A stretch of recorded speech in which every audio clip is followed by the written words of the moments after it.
Olá, bom dia! Sejam bem-vindos a mais uma live.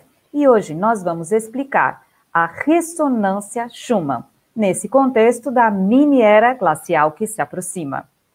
Para falar sobre a ressonância Schumann, um assunto que é muito difícil de pesquisar. Por quê? Porque este é considerado também um segredo militar que é usado pela Marinha Americana para guiar submarinos. Então, estamos diante aí de um grande segredo mundial, com essas poucas informações que tem o pesquisador, cientista, engenheiro, especialista em partículas biofísicas, Teodoro Gimenez, vai explicar todo o seu conhecimento para nós. E eu já adianto, essa história é muito complicada. Senta aí na cadeira, porque a gente vai entender, finalmente, então, as pesquisas que revelam a verdade sobre a ressonância Schumann. Não tem nada de esotérico nisso, existem pesquisas muito sérias que mostram que a alteração na ressonância Schumann vai influenciar a mini-era glacial, ou seja, é o prenúncio da mini-era glacial, e também vai falar qual é o seu impacto no nosso organismo, no nosso DNA, na nossa mente, na nossa forma de pensar. E qual é o lugar mais seguro para estar durante esse período. Vamos lá? Vou convidar, então, Teodoro Gimenez. Vou colocar aqui. Olá, bom dia, Teodoro.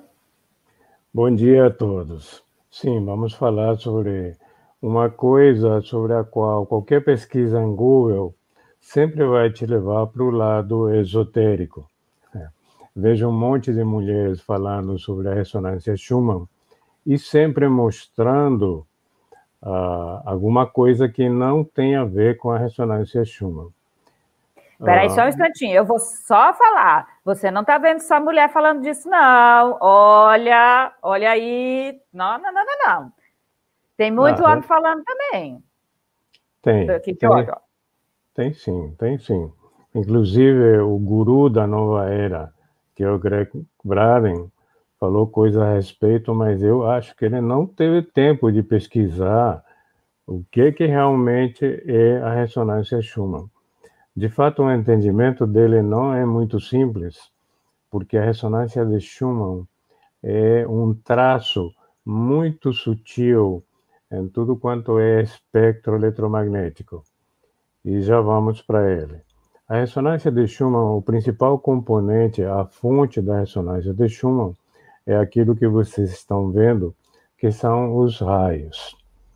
Nós temos muitas tormentas elétricas a cada segundo acontecendo no planeta. E dessas tormentas, alguns raios como esses que vocês estão vendo aí, caem para a Terra, da nuvem para a Terra, mas voltam também para a nuvem, fechando o circuito. Esses raios que vocês estão vendo aí, embora sejam muito estreitos, e normalmente têm em torno de 2 quilômetros atingindo a Terra, eles têm uma temperatura incrível, em torno de 30 mil graus. Então, frita tudo o que está embaixo, embora algumas pessoas tenham sobrevivido a isso. Hoje em dia, os Estados Unidos, que são o país que tem a maior estatística, sempre, né? Eles estão computando que morrem por ano umas 70 pessoas. Morrem mais por raio do que por tormentas ou furacões. Mas o que é importante também, o que eu vou mostrar, é o que a gente não vê dos raios. O que está acima das nuvens? A gente não vê, e aquilo somente é possível verificar com instrumentos sofisticados, inclusive com satélites. Só um instantinho, Teodoro, que eu me perdi aqui, já na primeira explicação já me perdi. Eu estou vendo os raios, eu não entendi o que tem a ver o raio com a ressonância Schumann. Já comecei a me perder, já logo cedo na live. Você pode me explicar, assim, resumir? Eu não entendi. Sim. A fonte da ressonância de Schumann são os raios. Os raios emitem ondas eletromagnéticas que percorrem a Terra inteira, entre a camada da ionosfera e a superfície da Terra. É isto que vamos mostrar no próximo slide, na próxima transparência. Então, nós temos aí a Terra bola, a Terra esférica, temos tracejado aí em torno a ionosfera. E entre essa ionosfera e a superfície da Terra, nós temos então as ondas eletromagnéticas produzidas pelo raio, ou seja, a fonte principal é o raio, embora tenham outras interferências que a gente vai ver, e o que está colocado aí em vermelho seria o modo fundamental da ressonância de Schumann. A gente considera modo fundamental a primeira ressonância de Schumann, porque as outras são simplesmente harmônicos da primeira ressonância Schumann. Então, em vermelho, nós temos um modo fundamental, que a gente já vai ver, tem uma frequência de 7,83 Hz, e os outros harmônicos são os que a gente está mostrando. O primeiro harmônico a seguir está em azul mais forte, o segundo harmônico estaria em verde e assim por diante. Então, esses harmônicos são não somente produtos e medições, mas são produtos específicos das equações que nos levam à ressonância de Schumann. Calma, calma, calma, calma. Deixa eu ver se eu entendi. A ressonância de Schumann, então, tem a ver com os raios. E a ressonância de Schumann é uma medida, porque o raio, ele vem da nuvem, vai para a Terra e volta para a nuvem, é isso? E aí faz um campo magnético, é isso? Muito sutil.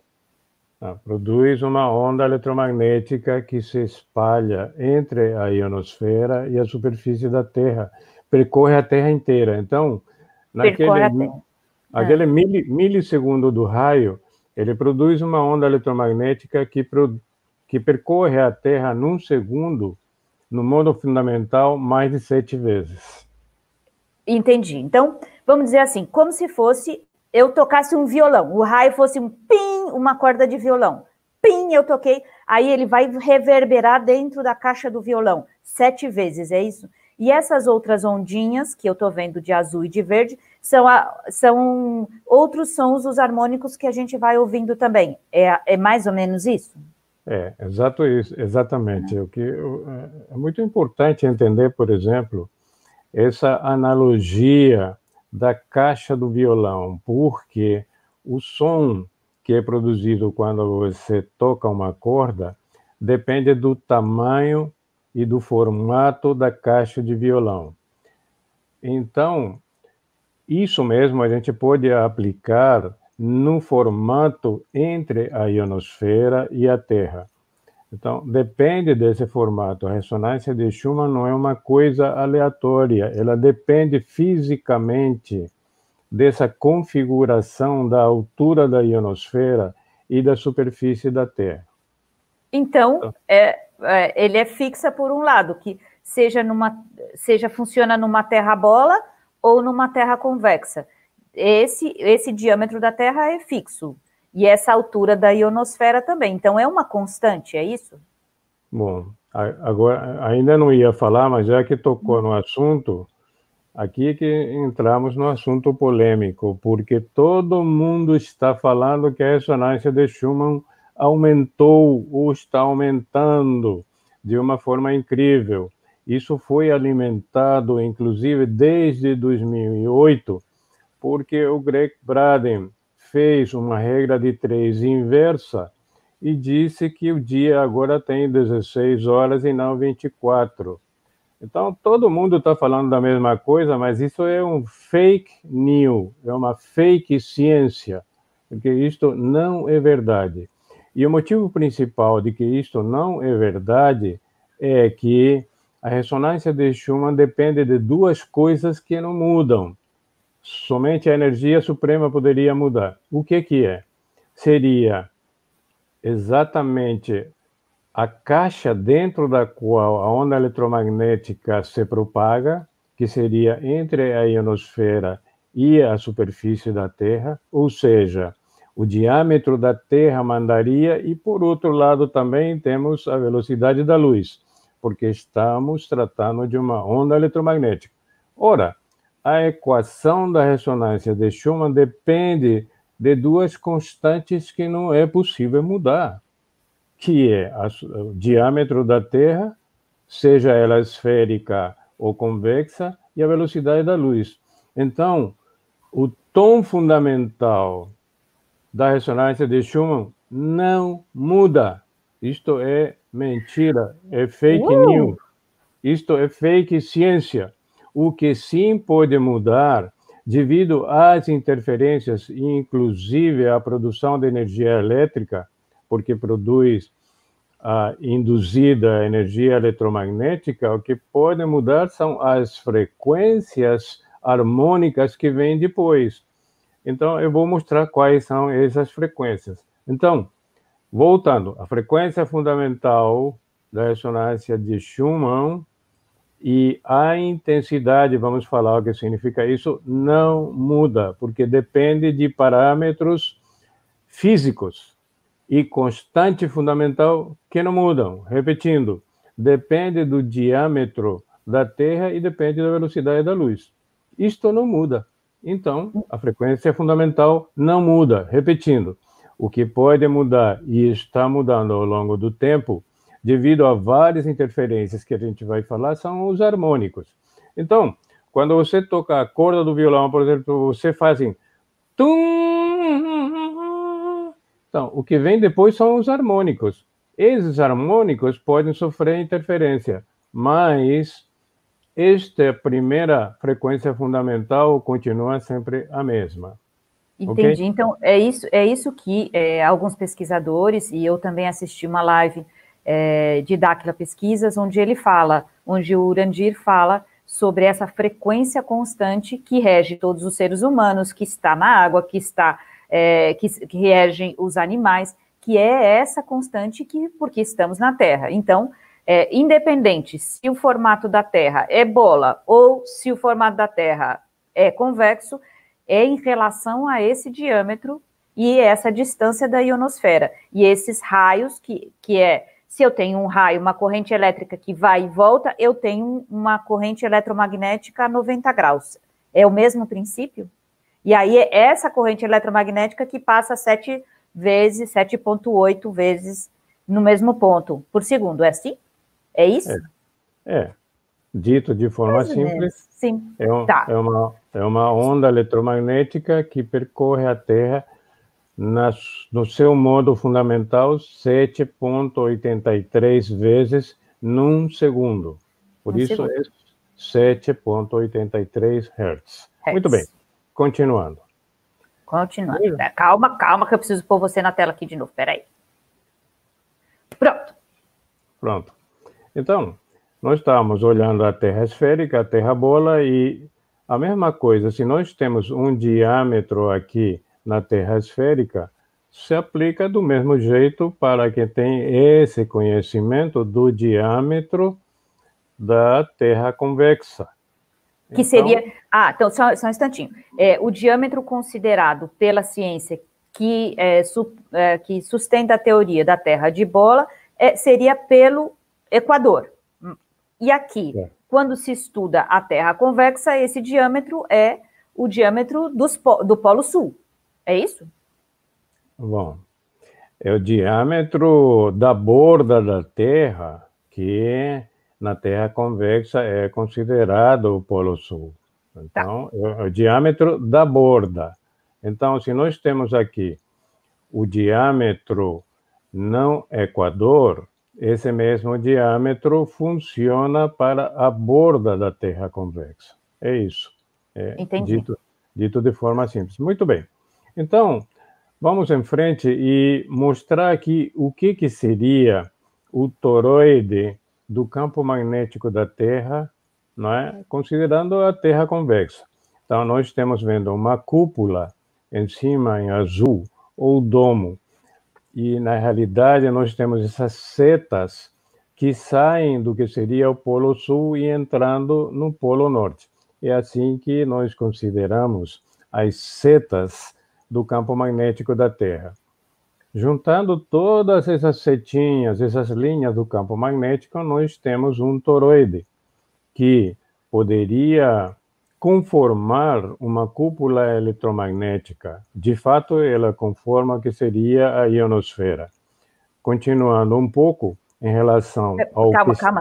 Calma, pera, só um instantinho. Então, quer dizer que esse toroide eletromagnético é o que faz essa ionosfera, é isso? Porque se a gente está estudando a ressonância Schumann, que a gente já descobriu que uma constante é o diâmetro da Terra, seja qual for, se a Terra é bola ou se a Terra é convexa, a outra equação é essa distância da ionosfera, que essa ionosfera é formada pelo campo eletromagnético da Terra. Sim, é isso? Eu vou mostrar. Ela considera desde a mesosfera para cima, e eu vou mostrar isso na próxima diapositiva. Muito bem, continuando um pouquinho, o que nós estamos vendo agora é que o polo norte magnético está mudando.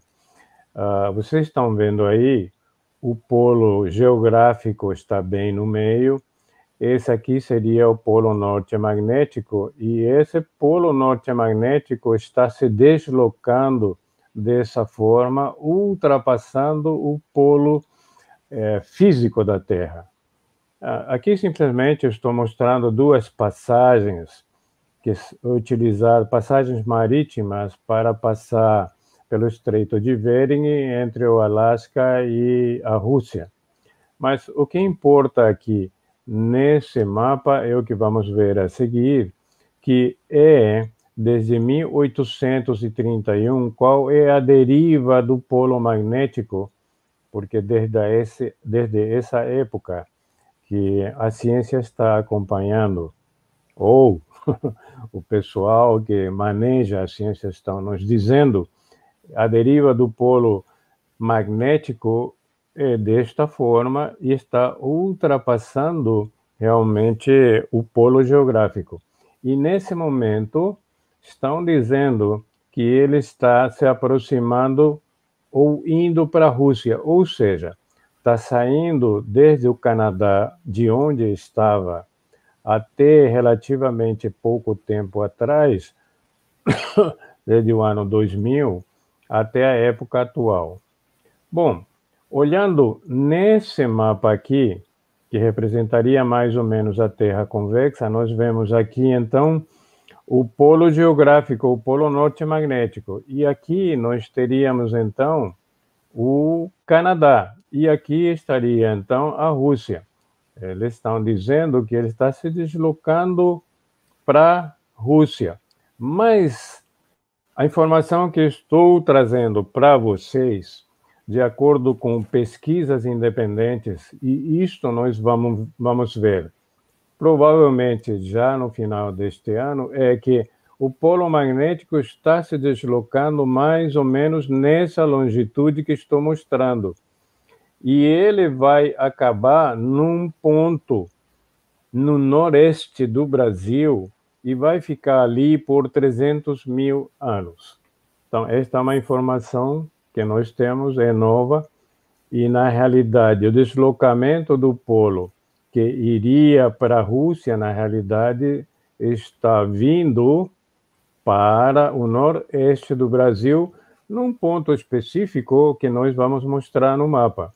Isto vai causar do que o toroide magnético do campo magnético da Terra vai se inclinar e as linhas magnéticas, então, vão começar a entrar neste novo polo magnético no nordeste do Brasil. Vamos ver o que isto vai causar. Calma, que eu li essa informação do Centro Tecnológico Zigurates e assim, pirou o cabeção. Mas agora eu entendi o seguinte. Você está falando desse novo polo magnético que, de acordo com essas informações de Zigurates, vai para a região do Nordeste, perto de Fortaleza, esse pontinho azul que está marcando aí, certo? Sim. Agora, deixa eu ver se eu consegui entender. Vou colocar aqui nós dois na tela para ver se eu saquei. Tem um toroide. E a linha magnética que aponta que ele está indo para a Rússia, se a gente puxar o outro lado da linha, aponta para o Nordeste brasileiro. Se ele está inclinando, quer dizer, na verdade, o que está mostrando, que pode ser que ou a ciência não diga agora para a gente, né, porque a gente não sabe o que eles querem dizer ou não, o que os pesquisadores independentes estão dizendo. O indo para a Rússia quer dizer, na verdade, é porque Fortaleza está se mostrando, então, nessa inclinação desse toroide. É isso, isso aí é um pouco tenso.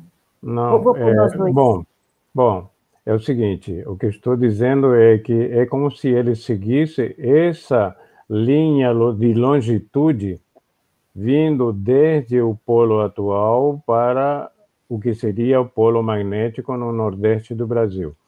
Então, ele estaria seguindo essa longitude, e aí acabaria no Nordeste do Brasil, nesse ponto mostrado em Fortaleza. E esse ponto, nós já, pelos estudos, nós conhecemos o ponto geográfico de Fortaleza. E aí nós estamos mostrando que ele está uns 3 graus abaixo do Equador. 3 graus e 43 minutos nessa longitude de 38 graus. Bom, então, o que vai acontecer com a Terra? Se nós considerarmos um toroide cujas linhas estão entrando aqui pelo polo, esse toroide, se a gente imaginar, ele vai se inclinar porque essas linhas vão entrar agora nessa região. Então, eu estou falando de uma inclinação magnética. Muito bem. Aqui estou mostrando, de certa forma, o campo magnético da Terra com as linhas saindo do Polo Sul, entrando pelo Polo Norte.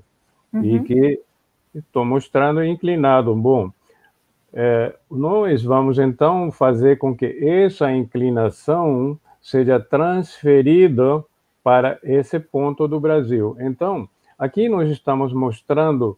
Aqui é um outro problema, que quando as pessoas interpretam as figuras, elas às vezes estão interpretando errado. Essas linhas não são horizontais, ou seja, em paralelo com um mapa. Essas linhas, na realidade, são na vertical.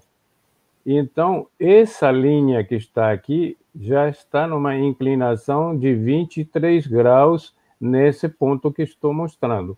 Ou seja, essa linha vai para cima e volta descendo.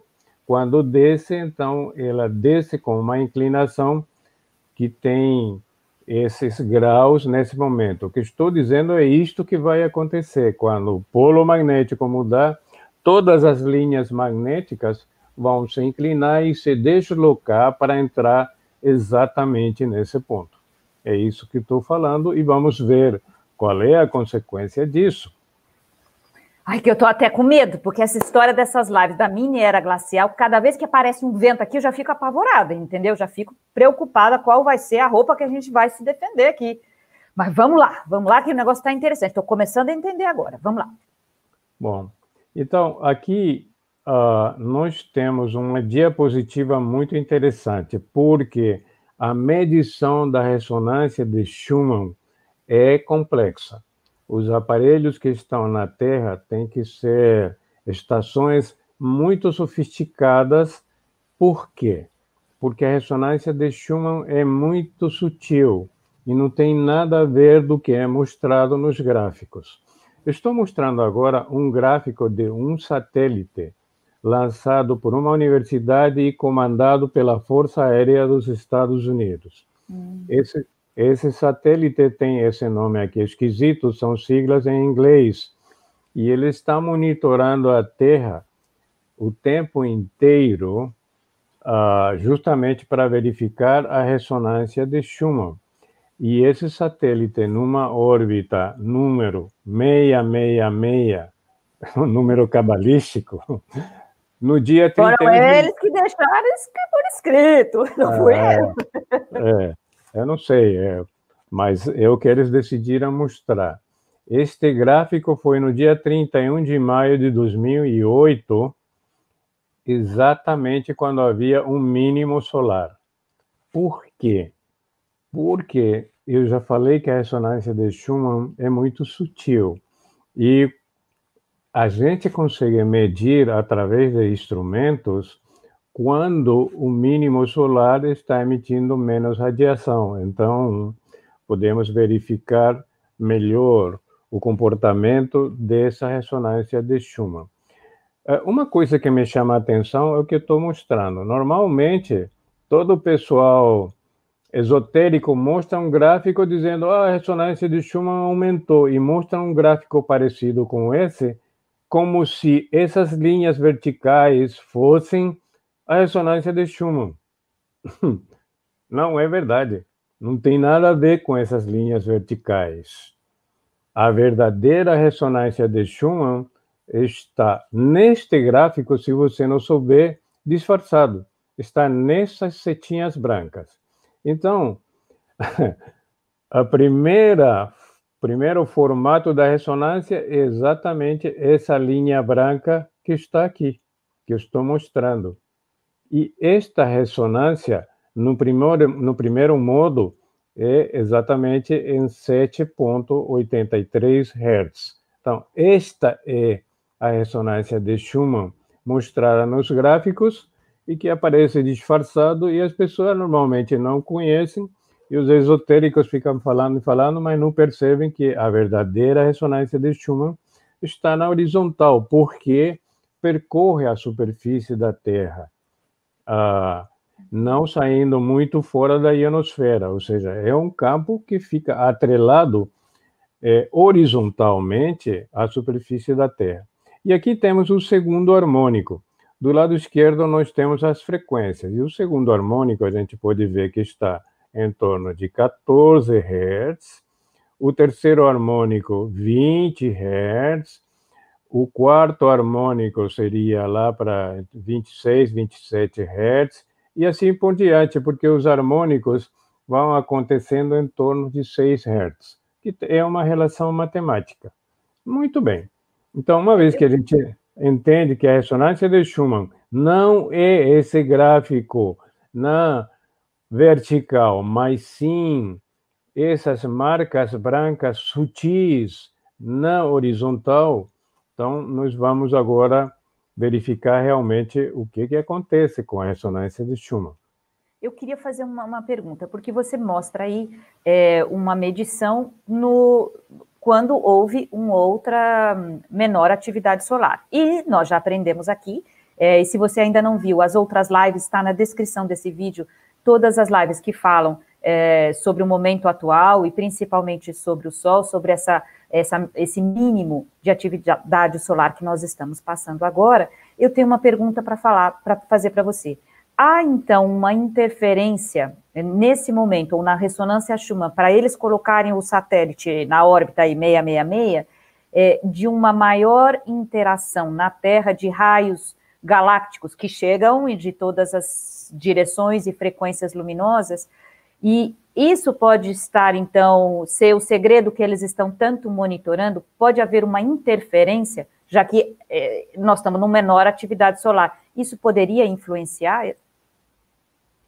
Bom, na realidade, eu falei, como é muito sutil, e os instrumentos, as bases que medem na Terra, sofrem muita interferência, há uma necessidade muito grande de filtros do próprio funcionamento do homem na Terra que interfere. Eles decidiram lançar esse satélite para verificar isto desde uma certa altura. E a conclusão é que quando temos menos radiação solar, no caso do mínimo solar, é que a leitura da ressonância de Schumann pode ser facilitada. Então, lançaram um satélite. Aqui, do lado direito, nós temos numa órbita de 400 a 850 quilômetros. Essa é a trajetória do satélite. E aqui do lado esquerdo, no gráfico, nós estamos mostrando que essa trajetória é mais no Equador. Então, menos 25 significa o sul do Equador e 25 significa o norte do Equador. Então, as linhas da ressonância de Schumann são medidas normalmente e principalmente no Equador terrestre. E nós já mostramos que na Terra convexa seria na circunferência inteira.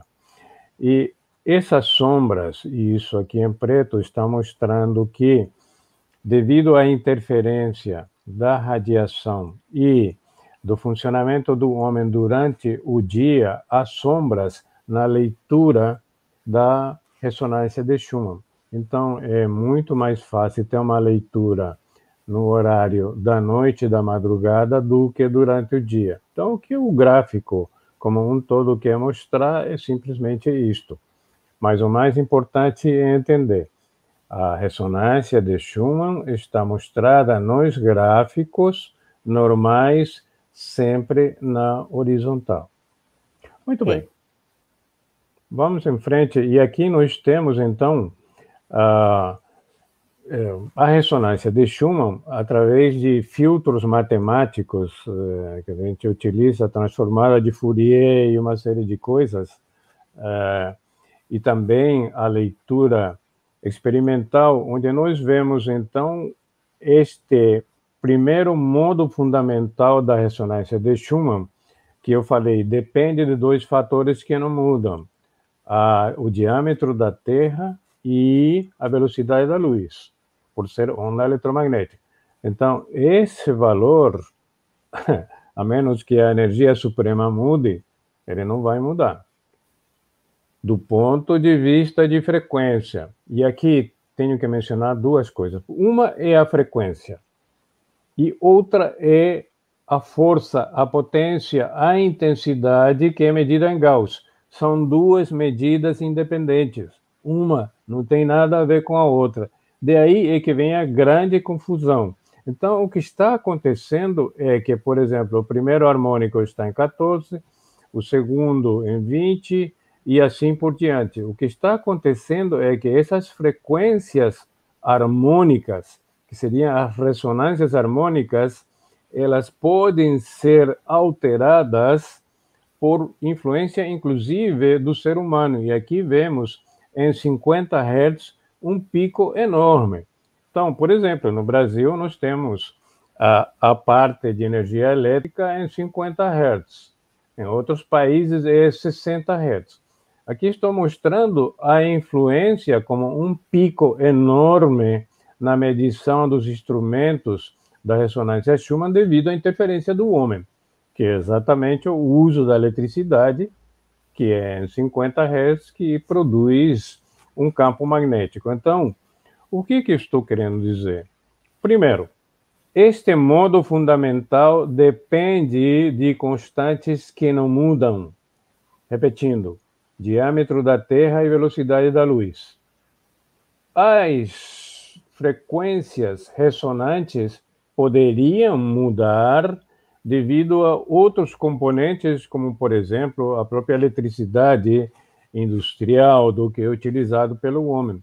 E, eventualmente, por outras interferências, e aqui vamos considerar de uma forma até esotérica, uma interferência das ondas galácticas do espaço, por exemplo, que poderiam entrar ressonantemente com a ressonância de Schumann e interferir na frequência nos harmônicos, mas nunca no modo fundamental. Agora, uma vez entendido que a frequência é uma coisa e a intensidade medida em Gauss é outra, então vamos verificar então o que pode acontecer. Calma, deixa só assim, revisar essa parte que eu entendi. Algumas pessoas falam que existe uma alteração na frequência de Schumann, mas não é no 783 que tem a ver com os hertz, que é constante, mas tem a ver com a intensidade que é medida em Gauss. É outra medida, é isso? Essa intensidade, essa força, essa amplitude da onda é que pode mudar. É isso? Vamos ver. O que estou falando é que pode aumentar a frequência nos harmônicos. Harmônicos. Então, Aqui está em 32, pode ir a 40, pode ir a 80, mas são picos. Você vê que quando falam que aumentou a ressonância de Schumann, estão se referindo à frequência dos harmônicos. Mas se aumentou, por que não fica? Não fica. Quer dizer, há picos e aí volta. Por que volta? Porque a frequência fundamental se mantém sempre, né? Porque depende de constantes físicas. Sendo a velocidade da luz, eu estou considerando uma constante física. Por isso é que pode ter picos, e aí, de repente, algum instrumento pode medir, olha, foi lá para 60. Estão falando da frequência, mas estão falando exatamente dos harmônicos. Porque se aumentasse realmente, ela teria que se manter em, digamos, uma frequência aumentada, por exemplo, um 14 Hz. E não se mantém. Sempre volta. Por que volta? Porque o modo fundamental é este, e esse modo fundamental não muda. Então, vamos entender direito o que se fala. A ressonância de Schumann aumentou. O que estão medindo é um aumento na frequência naquele momento. E aí, todos os meios publicam, mas ninguém entende realmente o que significa. Ou seja, a frequência ressonante harmônica pode aumentar de vez em quando por uma série de interferências, inclusive, como eu mostrei aqui em 50 Hz, pela própria atividade humana, do ponto de vista do uso da eletricidade em países que utilizam muito mais, no Brasil em 50 Hz, em outros países em 60 Hz, e assim por diante. E, eventualmente, por uma interferência de raios cósmicos que poderiam entrar ressonantemente com essa onda eletromagnética de Schumann, mas que nunca vão alterar o modo fundamental, e sim, simplesmente os harmônicos. É isso aí. Muito bem. Então, eu vou mostrar aqui agora o que seria a ionosfera. Consideramos que a ionosfera vai desde a mesosfera até em cima, incluindo a termosfera. Eu me lembro que houve uma pergunta que não tive tempo de responder, é que quando a gente envia água num balão a 30 quilômetros de altura, a água congela. Aí a pergunta foi, por que dizem que, então, mais para cima é muito mais quente? 2.000 graus. Bom, é isso que nos contam, mas como é que, então... fake news! Eu não quero falar disso, fake ciência e tal, porque o que acontece é como é que aquele transbordador espacial navegaria a 300 quilômetros de altura? Ele fritaria. Então, o que eles nos dizem é o seguinte, não, de fato é muito quente, mas como as partículas estão muito distantes uma das outras, ou seja, a densidade é muito baixa, então não conseguem transmitir calor. Percebeu? Fala uma coisa e fala outra. Então... Tudo bem, vamos pular a fake ciência aí, vamos lá. Então, este é o formato do satélite utilizado pela Força Aérea dos Estados Unidos com uma universidade para medir a ressonância de Schumann. Essas antenas que estão em 3 planos, essas antenas são enormes, têm 20 metros de comprimento. Por que tem esse comprimento? Porque a ressonância de Schumann tem uma frequência muito baixa, o que matematicamente significa uma longitude de onda muito, muito grande. Então, essas longitudes de onda, eles tentam pegar com instrumentos que tenham antenas também muito compridas. O exército dos Estados Unidos, aliás, a Marinha, tanto dos Estados Unidos quanto da Rússia, para medir a ressonância de Schumann e interferir com ela para enviar informação para os submarinos, teria que ter antenas de quilômetros de comprimento por causa exatamente dessa longitude de onda da ressonância de Schumann. Eu vou repetir. Tem uma frequência muito baixa, que significa uma longitude de onda muito grande. como essa longitude de onda, para eu poder interferir com ela, teria que ter um instrumento cuja antena também teria que ser de quilômetros.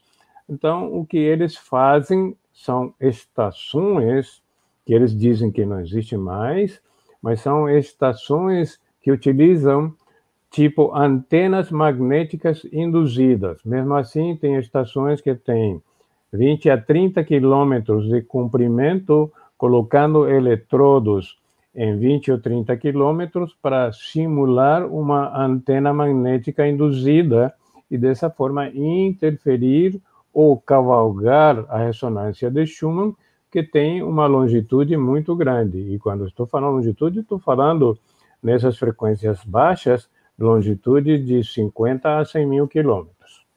Ok? Então, Ok. isto não é para amador. Isto Entendi por que o excesso está por detrás, entendi. Aqui, para ir para o play, tem que ser bom, é isso. E este é o motivo pelo qual era considerado um segredo militar e até hoje os principais pesquisadores da ressonância de Schumann são a Marinha dos Estados Unidos e a Força Aérea dos Estados Unidos. E aqui vou me referir ao HAARP. Vou me referir porque não vou falar hoje. Porque o HAARP atua, imagine onde? Atua na ionosfera. Na frequência de Schumann. Ele mata as pessoas usando a frequência de Schumann, aquilo que dá vida às pessoas? Olha, eu não vou falar assim nesses termos, mas vou falar o que significa a frequência de Schumann, tanto na parte física quanto nos humanos. Então, por isso é que o HAARP atua exatamente nessa frequência. E eu vou explicar, provavelmente, na próxima live, ou algumas, como é que se faz isso aí. Muito bem, vamos em frente. Eu falei que a ressonância de Schumann, a fonte principal são os raios. E aqui estou mostrando, o raio sempre está numa nuvem de tormenta, onde as cargas elétricas, positivas e negativas, ficam em camadas, ligeiramente separadas. Muito bem, aqui viria a pergunta muito interessante. Como é que essas camadas de cargas positivas e negativas, de repente, eclodem, de repente, fazem essa explosão incrível, que é um raio? Como é que acontece isso? Qual é o elemento, o gatilho, que faz com que, de repente, aconteça um raio nessas cargas que estão encamadas nas nuvens? O que causa isso? Simplesmente juntar o positivo e negativo dessas camadas, mas não produziria essa descarga elétrica com essa intensidade que a gente vê embaixo da nuvem como um raio, e sendo que a parte fina do raio que a gente vê, na realidade, tem uma temperatura de perto de 30 mil graus. É uma coisa incrível. Temos que ter muita energia para poder produzir isto. E aqui é que vem as teorias de que, eventualmente, o que acontece é que raios cósmicos, raios X e raios gama, penetram a todo tempo na Terra e, quando pegam uma nuvem, são o gatilho para que essas descargas aconteçam com tal potência. Por isso é que numa nuvem, através de instrumentos, milissegundos antes, nós temos uma leitura de raio-x. E milissegundos depois, temos uma leitura de raio gama. Ou seja, são os raios com maior potência que a gente conhece no espectro eletromagnético. Então, é uma das explicações por que os raios acontecem com tamanha intensidade e potência e lançam essas ondas eletromagnéticas que percorrem a Terra mais de 7 vezes num segundo. Muito bem. Então, eu tenho aqui um slide, uma diapositiva, mostrando como um todo como é que realmente um raio se comporta? Nós estamos vendo aqui do lado esquerdo de 0 quilômetros a 100 quilômetros. Muito bem. Nós temos aqui a camada de nuvens, está em branco, estamos vendo os raios para baixo. O que a gente não vê é tudo isso que acontece aqui em cima. E o que acontece aqui em cima? Vocês vejam, isso aqui seria a temperatura, é dessa forma que é mostrado, né? A termosfera, que, né, vem para baixo, ou seja, é muito frio, depois aumenta, enfim, diminui de novo. Bom, é isso que nos contam. Mas desse lado aqui, o que é importante entender é a densidade dos elétrons. A densidade vai aumentando até a ionosfera e depois a densidade diminui. Tudo isso tem uma interferência no que acontece acima das nuvens. E aí nós temos, então, por exemplo, um feixe de elétrons e também de positrons. O que é um positron? É o elétron como se tivesse carga positiva, ou seja, seria a antimatéria. Então, ninguém sabe que nós temos antimatéria logo acima do raio, embora essa antimatéria fosse mínima, ou seja, temos uma pequeníssima quantidade de positrons, mas existe. Agora, esse cogumelo que a gente está vendo, na realidade, é um cogumelo de raios gama, que está acima das nuvens. E esses raios gama então, são medidos principalmente por aquele satélite que eu mostrei. Mas esse cogumelo, então, está dizendo, de fato, temos um simples raio, está produzindo a radiação eletromagnética mais potente que a gente conhece no espectro, que são os raios gama. Agora, vejam que, além desses raios gama, nós temos alguns nomes que são tirados da mitologia. Então, nós temos os duendes, que são essas na vertical em vermelho, que são produzidos pelos raios, chamam duendes. Nós temos uma espécie de circunferência que pode chegar a 700 quilômetros, são chamados de elfos. Então, e temos também... Eles ainda tiram sarro da gente. E temos também os raios azuis. Então, temos toda uma zoologia do que o raio produz acima das nuvens, que é importante porque interfere, de certa forma, com tudo o que acontece na Terra. Porque tudo é eletromagnético. Exatamente, é tudo eletromagnético, mas essas cores, se nós estivéssemos acima das nuvens, nós veríamos essas cores. São vistas com instrumentos, e o que acontece, às vezes, são milissegundos ou microsegundos, mas foram registrados. Bom, o que eu estou querendo dizer é a gente não dá a importância devida aos raios. Eles são muito importantes, matam pessoas, mas também criam o que a gente conhece como ressonância de Schumann, que tem uma influência muito grande tanto na parte física da Terra quanto nos seres humanos. E vamos falar a respeito. Aqui estou mostrando, por exemplo, um duende, ou seja, um raio para cima da nuvem que tem exatamente essa figura. Esse formato poderíamos considerar ter uma fotografia. É um raio gama que é produzido microsegundos após o raio. Muito bem. E nós temos aqui um cogumelo, que seria também outra produção eletromagnética, acima das nuvens. E temos o raio gama azul, que nós temos também acima das nuvens.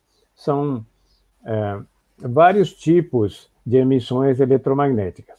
Muito bem. Onde é que estou indo? Eu estou considerando a ressonância Schumann como um sinal, da mesma forma que foi falado que quando o Sol emitir um flare ou uma chamarada colorida, então isto é um sinal de que nós teríamos, é um dos sinais de que nós teríamos a mini-era glacial que estaria relativamente perto. Bom, o que eu quero dizer é que, primeira coisa, o Sol não é amarelo. A gente vê amarelo por interferência da atmosfera, e na realidade porque a gente vê mais com os nossos olhos essa frequência de cor que vai para o amarelo. Mas o Sol, na realidade, é branco. E o que eu quero dizer é que qualquer chamarada, de fato, pode produzir cores, porque se você colocar um prisma na frente de uma luz branca, ele será decomposto nas cores do arco-íris, que simplesmente são comprimentos de onda que correspondem a cada cor. Bom, o que estou querendo dizer? Se vai haver uma chamarada solar colorida que vai chamar a atenção, pode ser que essas cores sejam no espectro eletromagnético do nosso olho, que vai de 400 a 700 nanômetros. Então, é isso que provavelmente está querendo se significar. Essa chamarada colorida que vai acontecer no Sol, num certo número, e em locais que a gente não espera, pode ser, inclusive, no meu entendimento, fora do Sol, mas como se viesse do Sol, pode ser que a gente veja exatamente com os nossos olhos dentro desse espectro de 400 a 700 nanômetros, ok? Entendi. O que, na verdade, a gente enxerga estas cores, mas o que está realmente acontecendo são emissões indiferentes nesse espectro, nessa medida de eletromagnetismo. É isso. A gente enxerga em cor, mas são medidas dessa emissão de eletromagnetismo, é isso? Na realidade, a gente enxerga branco, porque dentro do branco estão todas as frequências de cores. Quando essa frequência de cor for mais potente, entre 400 e 700 nanômetros, a gente pode enxergar essas cores. Por enquanto, a gente enxerga somente branco, que na realidade é amarelo, como eu já expliquei, mas todas as cores estão contidas dentro dessa cor primária, ok? Muito bem. Vamos ver agora o que essa ressonância de Schumann, eu vou voltar aqui para mostrar um pouquinho. É que eu fiquei fascinada pelo raio agora. Depois que eu vi que tem antimatéria no raio, eu fiquei completamente fascinada. Nem sabia que existia essas coisas em cima do raio, mas vamos lá. Qual é o efeito dessa ressonância de Schumann, tanto do ponto de vista físico na Terra, quanto do ponto de vista do ser humano? Muito bem, a ressonância de Schumann é utilizada, inclusive, para medir os campos eletromagnéticos das chamadas movimentações tectônicas ou movimentações ou vulcanismo, porque eles produzem frequências eletromagnéticas exatamente nessa frequência da ressonância de Schumann. São frequências muito baixas. E eu me lembro que eu coloquei numa live anterior um barulho que percorre a Terra inteira, que naquele momento estava saindo do mar, inclusive, para quem se lembrar. Então, é um barulho, é um som surdo, mas é uma frequência baixa que a gente não ouve. Então, o movimento da Terra, o vulcanismo, terremotos, produzem também esse tipo de frequências que é ouvido pelos instrumentos e é utilizada a ressonância de Schumann como uma forma de entrar de comparativo com o que estaria acontecendo e prenunciando terremotos. Dessa forma é utilizado. Bom, calma, peraí, deixa eu ver se eu entendi. Calma. Você está me dizendo que se tem a importância do acompanhamento dos harmônicos, de medir os harmônicos em relação à ressonância Schumann, quer dizer que também, se houver uma alteração aqui, pode ser o prenúncio de terremoto, é isso? Bom, de fato é o que acontece. É dessa forma que os centros de sismologia atuam, medindo essas frequências nessa faixa da ressonância Schumann. Ok? Ok, então qualquer alteração ali, se liga que pode acontecer. E nós estudamos que a movimentação desses terremotos podem levar a vulcanismo, que pode levar a ventos, que pode levar a um desastre, a importância de acompanhar. Então, a ressonância Schumann passa a ser um sinal para a gente muito importante que tem que ser acompanhado, é isso? A alteração nos harmônicos da ressonância, a alteração nos harmônicos é que são verificados na tela ou nos gráficos para ver se está havendo um movimento de terremotos, um movimento sísmico. É isso que é utilizado. Então, esta é uma forma de utilizar na parte física da Terra. Agora, uma coisa muito importante que muita gente sempre se pergunta é qual é o efeito da ressonância Schumann no ser humano? Eu vou falar um pouquinho sobre isso, porque isto levaria uma live inteira, porque é muito interessante. Vai, está convidado já, a gente quer saber, está convidado. Bom, vamos lá. Então, eu vou falar muito rapidamente. Nós consideramos o corpo inteiro do ser humano como um plasma do ponto de vista eletromagnético. Por isso é que o estudo da magnetohidrodinâmica nos leva a resultados muito interessantes ao corpo. Mas, para resumir isto aí, nas células nós sabemos que temos os cromossomos e dentro dos cromossomos nós temos o famoso DNA. O DNA realmente participa de uma forma extraordinária, não somente como repositório de informação, mas, sobretudo, como antenas. Isso. O DNA funciona como antena para todo o ambiente externo ao corpo humano, ou seja, para o meio ambiente. Sendo que o meio ambiente pode ser até nossa esposa, nosso marido, até ondas galácticas. Tudo é meio ambiente externo. E o DNA atua como antena. Essas antenas do DNA é que conseguem transduzir. O que é o termo transduzir? É um transdutor. Significa que ele absorve um tipo de energia e transforma em outra. Vamos explicar. A energia eletromagnética que atinge o corpo humano e é absorvida ou recebida pela antena como um receptor do DNA é transformado em outro tipo de energia que é, por exemplo, energia química. Essa energia química são os disparos hormonais que alteram o corpo.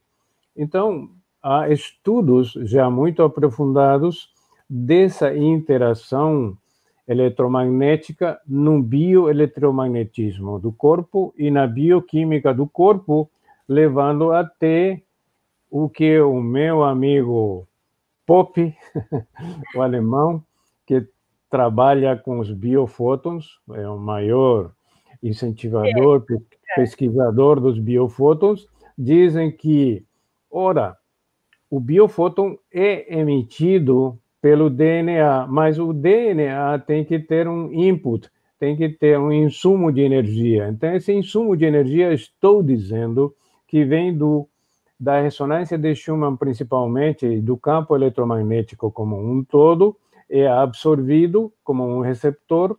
O próprio DNA, então, retransmite como ondas bioquímicas e também com uma outra onda bioeletromagnética, que é o biofóton, que é extremamente fraco, mas que hoje a gente sabe que faz parte do estudo até do que seriam aqueles famosos pontos de acupuntura e os meridianos do corpo. Ou seja, há uma inter-relação bionívoca entre o que acontece fora, no meio ambiente, e o que acontece no corpo humano. Isso justifica, só uma pergunta, isso justifica porque uma pessoa que mora próximos àquelas torres de emissão de transmissão de energia, elas podem adoecer mais, e isso está ligado ao câncer? Bom, exatamente isso. Nesse caso, nós temos emissões eletromagnéticas nocivas, são ionizantes, ou seja, alteram o nosso componente bioeletromagnético, e por isso temos o grande problema também dos celulares, do Wi-Fi, todo esse tipo de coisa, de fato, é um problema muito sério para a saúde humana. Mas agora quero me referir que todo o componente do corpo, de forma iônica, atua através principalmente dos canais de íon da membrana celular. Esses canais de íon, então, transmitem essa interferência eletromagnética que vem do meio ambiente. Esses canais estão na célula. Então, o que estou dizendo no final? O nosso corpo reage, muitas vezes, fortemente e sem conhecimento da medicina tradicional, devido aos campos eletromagnéticos que estão constantemente atingindo o nosso corpo e alterando o nosso humor, nossos disparos hormonais e nossa saúde como um todo, a homeostase do que seria o estado de saúde equilibrado do corpo humano. Muito bem, acho que falei muito a respeito. Mas a gente nasceu na ressonância de 7,83. Nós somos criados aqui. Bom, você falou certo, nós nascemos, mas até 20 anos atrás, nós não tínhamos esse mar de frequências eletromagnéticas que estamos tendo atualmente. É a isso que estou me referindo. E o corpo, naturalmente, reage a isso tudo. Então, aí vem aquilo que não pode falar na live, senão o YouTube corta, daquilo que começa com 5, com 10, com 20, termina com G, aí vem aquela influência, entendi. Exatamente. Agora, então, para finalizar, porque já vamos para 1 hora, o que acontece nos chamados vórtices da Terra? Lembram do que acontece com o DNA em relação aos campos eletromagnéticos que entram ou interferem no corpo humano? O que acontece nos vórtices de energia da Terra?